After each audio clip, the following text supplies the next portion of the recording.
Olá, boa tarde. Eu sou Noel Lemes de Lima, acadêmico do curso de Teologia, Bacharel em Teologia Católica da Uninter. Estou aqui para apresentar o portfólio. O tema do nosso portfólio é Transformações das Cidades. E nesse portfólio nos foi proposto, então, identificar transformações ocorridas na cidade de Altamira, no Pará, nos últimos 10 anos, e relacionar com transformações ocorridas na minha cidade, a cidade de Curitiba, a capital paranaense. Então vamos conhecer um pouco da nossa cidade, a capital paranaense. Curitiba aí foi fundada a 29 de março de 1693, a partir de um pequeno povoado aí colonizado por bandeirantes. E aí com a abertura então da estrada tropeira entre Sorocaba e Viamão, Curitiba rapidamente se tornou um ponto importante de parada comercial, né? E em 1853, então, vai se tornar aí a capital da recém-emancipada província do Paraná, o que permitiu aí ao município manter um ritmo de crescimento urbano. Ritmo esse fortalecido aí ao longo do século XIX, quando da chegada de uma grande quantidade de imigrantes europeus, a maioria deles alemães, poloneses, ucranianos e italianos, o que contribui muito aí para a diversidade cultural da nossa cidade. Curitiba é o município mais populoso aí do sul do Brasil, segundo dados do IBGE aí de 2018, a projeção para 2018, que é o último ano aí com dados disponíveis. Curitiba tem hoje 1.933.105 habitantes. Tem sua principal atividade econômica no setor terciário, aí destacando seu comércio e a prestação de serviço, seguido aí pela indústria, onde hoje temos aí complexos industriais de grande porte e 3 montadoras de veículos.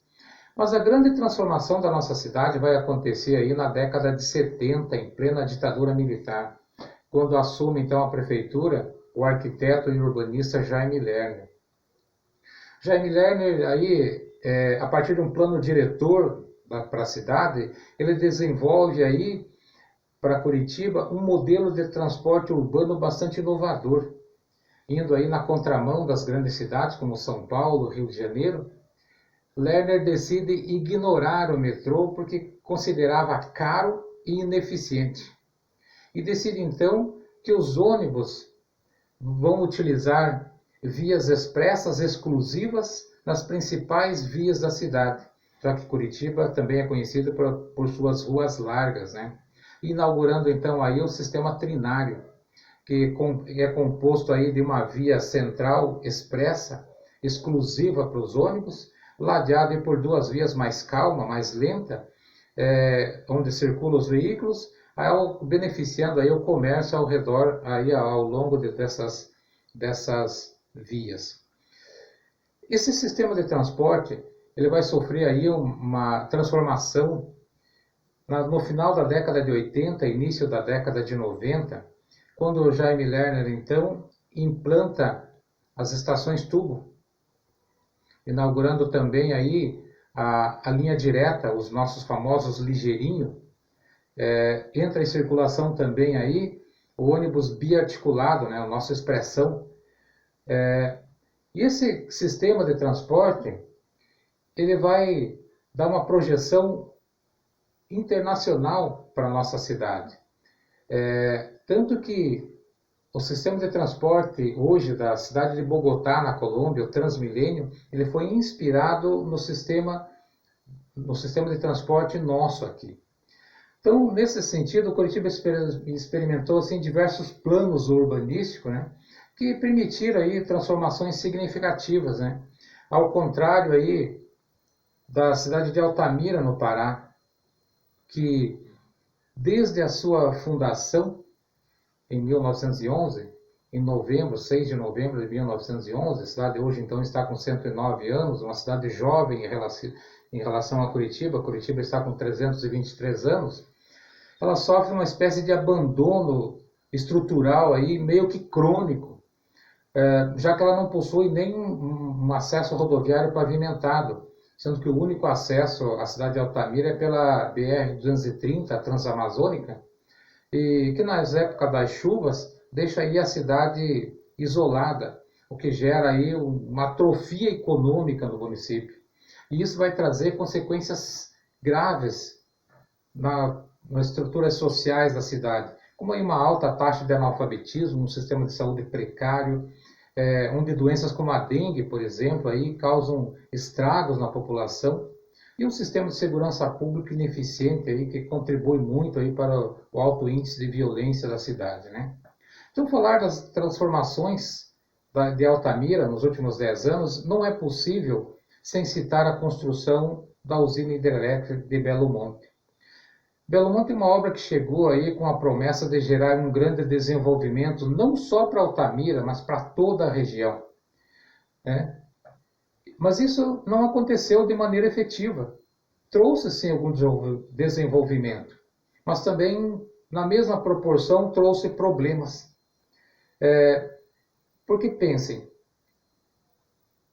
a população de Altamira, antes pré-Belo Monte, girava em torno de 99 mil pessoas. E com o início da construção da usina, teve um salto abrupto aí para quase 120 mil pessoas, um aumento de mais de 20%. Para uma cidade sem estrutura para receber todo esse pessoal, vai sobrecarregar sistema de saúde, sistema de segurança e toda a infraestrutura da cidade, como escolas, hospitais. Tudo isso vai ser afetado pelo evento Belo Monte. Na mesma proporção que trouxe o desenvolvimento, então, ele trouxe problemas a esse município bastante desestruturado, né?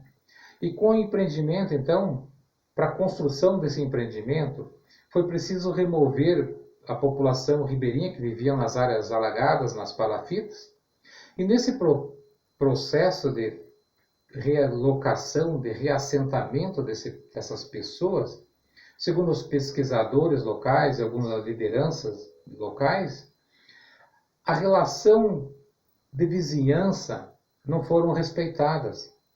E aí, pessoas ligadas ao tráfico, trabalhadores, gangues rivais, passaram a dividir o mesmo território, dando início aí a uma guerra sangrenta entre gangues, na disputa aí pelo território, na retomada do seu território, porque passaram a dividir o mesmo espaço, né?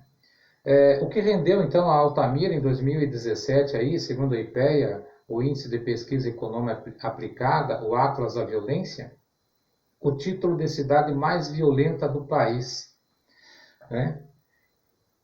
E segundo o estudo,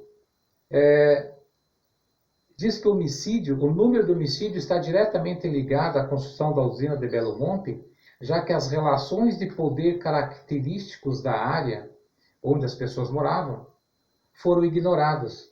E nessa reorganização territorial, os inimigos passaram a disputar os mesmos espaços e entrando em conflito para reconquistar o seu território. Esse estudo, realizado aí pelo estudioso de fenômenos de violência e um professor da Universidade Federal do Pará, Assis de Oliveira. Então, hoje, com o empreendimento de Belo Monte praticamente concluído, Altamira vive uma espécie de ressaca.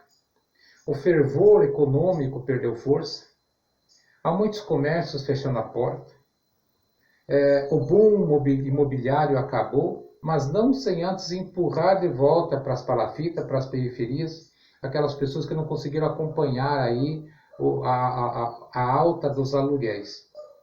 Então, para nós concluirmos,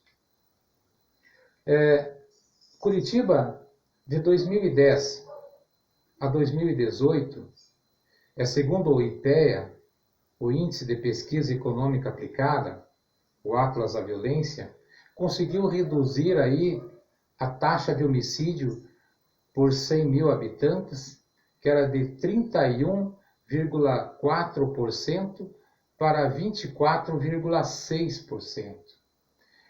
Enquanto Altamira teve seu índice de violência lá em cima, Curitiba conseguiu reduzir.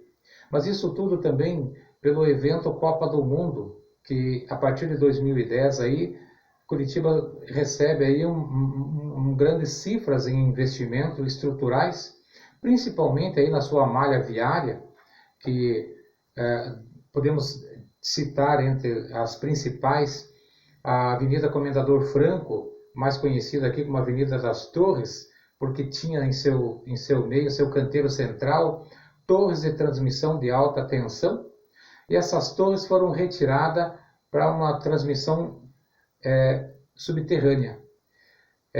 A avenida, hoje a linha verde, antiga BR-116, que a BR que vem de São Paulo, corta o Paraná, vai a Santa Catarina e Rio Grande do Sul. Essa BR corta a nossa cidade de ponta a ponta. Essa BR, então, foi totalmente revitalizada. Era uma via que causava muito acidente, muitos engarrafamentos, muitos congestionamentos. Então, ela foi totalmente revitalizada. Então, fazendo um comparativo Belo Monte, Copa do Mundo, Altamira vive uma ressaca pós-Belo Monte. Curitiba usufrui daqueles benefícios, daquelas obras que foram feitas para receber a Copa do Mundo. Principalmente aí essa Avenida das Torres, que é a principal via de acesso ao Aeroporto Internacional Afonso Pena, e a BR-116. É claro que não são tudo flores. A BR-116, ou a linha verde, ela ainda não está totalmente concluída. E agora, com a pandemia, ainda pensa-se que vai 2021, 2022 para se concluir essa revitalização dessa BR.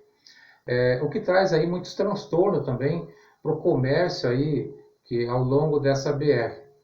Mas, num comparativo, dois investimentos que trouxeram aí resultados bastante diferentes. Altamira esperava muito da construção de Belo Monte, Curitiba nem tanto da construção aí das obras por conta da Copa do Mundo, mas que ficou para nós um legado, uma herança bastante positiva. Tanto que se você conversar aí com um curitibano, ele vai dizer para você que vive hoje numa cidade maior, um pouco mais violenta, é claro, mas tem bastante orgulho da sua cidade pela referência mundial que é a nossa cidade. Então, essa é a apresentação do meu portfólio. Encerramos aqui a nossa apresentação, pedindo a Deus que abençoe a todos nós nessa nossa caminhada